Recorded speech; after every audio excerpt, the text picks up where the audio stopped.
es uno de esos personajes que parecen sacados de una novela de ficción, pero cuya historia es tan real como estremecedora. Su ascenso meteórico y su caída estrepitosa no solo marcaron un capítulo clave en la historia del narcotráfico mundial, sino que también dejaron en evidencia hasta qué punto la ambición desmedida, la paranoia y la traición pueden destruir hasta al imperio más sólido. Antes de seguir con este apasionante video, no olvides suscribirte a nuestro canal si no quieres perderte ninguna novedad sobre el mundo del crimen. Continuamos. Todo comenzó en Armenia, una ciudad del eje cafetero de Colombia, donde Carlos nació en 1949. Su padre, un inmigrante alemán, había llegado a Colombia tras la Segunda Guerra Mundial y su madre era una mujer colombiana de clase trabajadora. Desde muy joven, Leder mostró una marcada inclinación hacia la rebeldía y el delito. Su familia atravesaba dificultades económicas y eso lo llevó a buscar caminos rápidos para salir adelante, pero él no se conformaba con pequeñas estafas o robos menores. Desde el principio soñaba en grande. En sus años mozos empezó como ladrón de autos, pero no cualquier ladrón.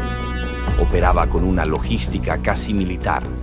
Robaba vehículos en Estados Unidos, los enviaba a Colombia y allí les daba una nueva identidad.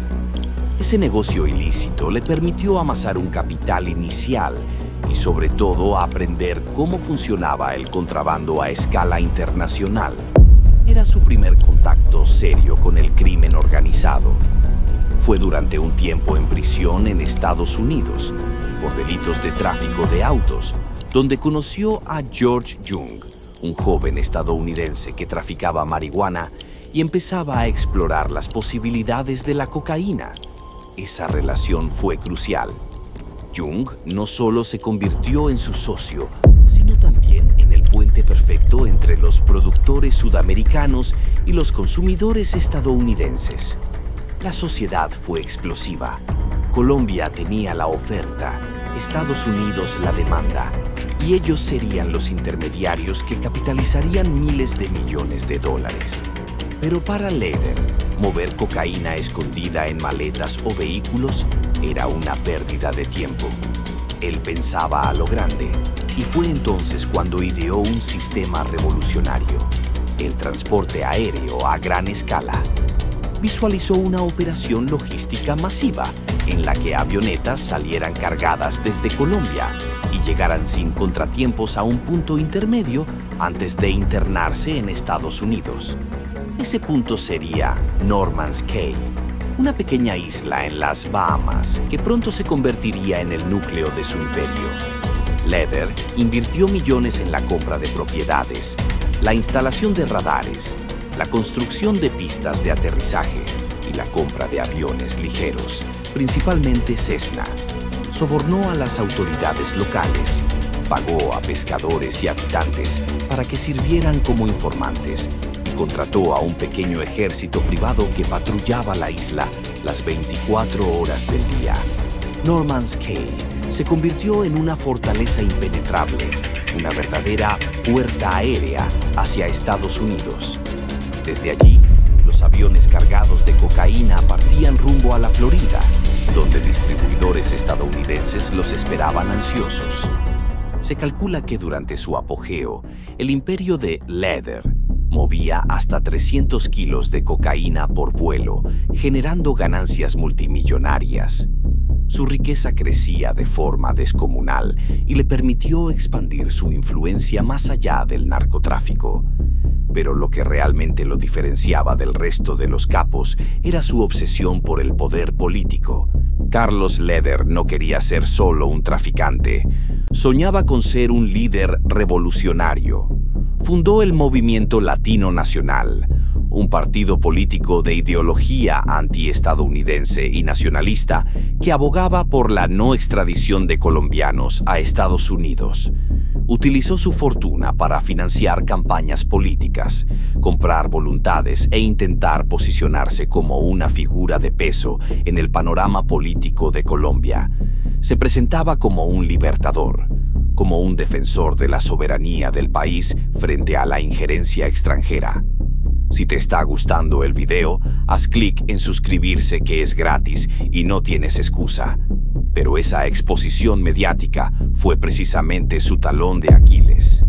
Mientras otros narcotraficantes como Pablo Escobar mantenían una estrategia más calculada, combinando la violencia con una imagen pública ambigua, Leder parecía encantado con los reflectores. Su arrogancia comenzó a incomodar a sus propios socios del cartel de Medellín. Empezaba a ser un peligro para todos. La relación entre Leder y Pablo Escobar, en sus inicios, había sido de respeto mutuo. Ambos eran visionarios, y sus alianzas permitieron que el cartel de Medellín creciera hasta dominar el mercado mundial de la cocaína. Pero las cosas cambiaron cuando Leder comenzó a actuar por cuenta propia, tomando decisiones arriesgadas y arrastrando a todos al abismo. Su obsesión por No Man's Sky y su discurso político incendiario atrajeron la atención no solo de la DEA, sino también de los gobiernos de Estados Unidos y Colombia, que vieron en él un objetivo prioritario. Para el cartel de Medellín, Leder pasó de ser un activo valioso a convertirse en una bomba de tiempo. Los problemas se agravaron cuando Estados Unidos intensificó la presión sobre las Bahamas. Las rutas comenzaron a ser desmanteladas. Las autoridades norteamericanas reforzaron la vigilancia en el Caribe y las redadas empezaron a golpear duramente las operaciones de No Man's Sky. Incluso, la misma isla fue invadida por fuerzas locales bajo la dirección de la DEA. Las cosas se precipitaban. Ante la amenaza de la extradición y la presión internacional, Pablo Escobar y otros líderes del cartel tomaron una decisión calculada pero despiadada: sacrificar a Carlos Leder para salvar el negocio. Filtraron información que facilitó su captura, entregando datos clave a las autoridades estadounidenses y colombianas. En 1987, tras una operación encubierta en las selvas del departamento de Antioquia, Leder fue arrestado por comandos especiales del ejército colombiano. Su captura fue un triunfo para la DEA, que llevaba años detrás de él. En cuestión de días, fue extraditado a Estados Unidos, convirtiéndose en uno de los primeros grandes capos colombianos en ser enviado a enfrentar la justicia norteamericana. Durante su juicio, Leder enfrentó una montaña de cargos: conspiración, tráfico de drogas, lavado de dinero y otros delitos relacionados. La sentencia fue demoledora: cadena perpetua más 135 años de prisión. Sin embargo, la historia no terminó ahí.